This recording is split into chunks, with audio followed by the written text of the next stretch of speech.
Bonjour, bienvenue au studio Bourgeon. Je vous propose aujourd'hui de parler d'une posture très courante dans les cours de yoga, Adho Mukha Svanasana, le chien tête en bas. C'est une posture qu'on pratique à quasiment tous les cours et qui pourtant est pas si accessible. Et aujourd'hui, on va voir 3 points importants à vérifier pour pouvoir pratiquer la posture de chez vous de manière sécure et profiter de tous les bienfaits de cette inversion. C'est parti.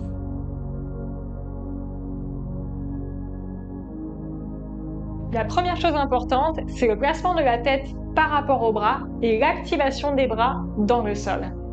Régulièrement dans les cours de yoga, je vais voir un chien tête en bas qui ressemble à ça.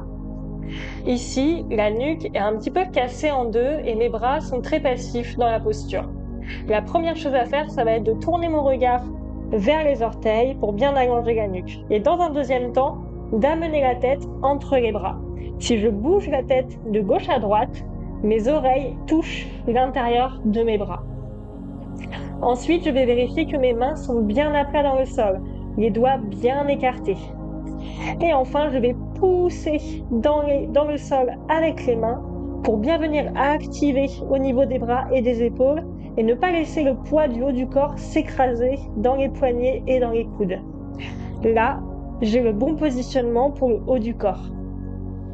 Deuxième chose, et c'est probablement la plus importante, ne pas essayer de tendre les jambes et ne pas essayer de poser les talons au sol. Quand on voit le chien tête en bas dans les magazines ou sur les réseaux sociaux, souvent ça ressemble à ça. Sauf que ça, c'est pas du tout une posture accessible pour la majorité des gens. Pourquoi? Parce qu'en fait, ça demande d'avoir un très bon étirement au niveau des muscles de l'arrière des cuisses, de pouvoir à la fois tendre les jambes et à la fois garder cette longueur de la colonne. Sauf que nous, ce qu'on veut dans le chien tête en bas, c'est justement garder cette longueur de colonne vertébrale et de former une belle ligne droite du coccyx jusqu'au poignet. Pour la plupart des gens, la solution, ça va être de plier les genoux. Ok, ce sera un peu moins stylé, ok, ça va pas faire le bel effet pyramide qu'on a l'habitude de voir, mais pour avoir la longueur de la colonne, il n'y a pas de mystère, il faut plier les jambes. Je reprends mon exemple de tout à l'heure. Ici, j'ai les mains bien actives, la tête bien placée, j'ai les bras qui poussent dans le sol, mais j'essaye à tout prix de tendre les jambes et ça ne me permet pas de trouver l'élongation maximale de la colonne vertébrale. Donc ici, ce que je vais faire, c'est que je vais venir plier les genoux. Et dans un deuxième temps, ça va me donner la mobilité de tirer mon bassin vers le ciel.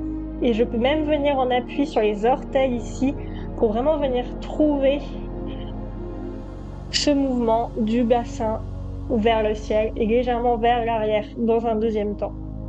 Et si je me sens à l'aise, ici je peux rapprocher légèrement les talons du sol, mais en gardant toujours une petite flexion au niveau des genoux.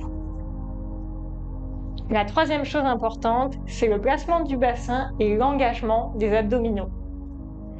Dans le chien tête en bas, le bassin, il n'est pas tout à fait dans une position neutre, il est légèrement vers l'arrière. Ça veut dire qu'on ne se cambre pas complètement, on ne fait pas un creux au niveau des lombaires, mais on vient trouver quand même un petit mouvement du bassin en rétroversion pour trouver justement cet allongement plus facilement au niveau de la colonne. Une fois que j'ai bien placé mes bras, ma tête, mes jambes, j'ai ma flexion au niveau des genoux, j'ai tiré mon bassin vers le ciel, je vais venir trouver ce petit mouvement du bassin vers l'arrière et je vais engager mes abdominaux et la force de mon centre pour pouvoir stabiliser cette posture ici. Je continue de pousser dans le sol avec mes mains, j'ai les épaules qui sont hautes, j'ai la tête bien entre mes bras, je regarde mes orteils, mes genoux sont un petit peu fléchis, le bassin tire vers le ciel, c'est bon, j'ai mon chien tête en bas. Maintenant, il ne vous reste plus qu'à pratiquer Adho Mukha Svanasana chez vous. J'espère que ces informations vous permettront de le faire de manière sécure et de profiter de tous les bienfaits de cette super posture. Merci d'avoir pratiqué avec moi aujourd'hui. Om Shanti.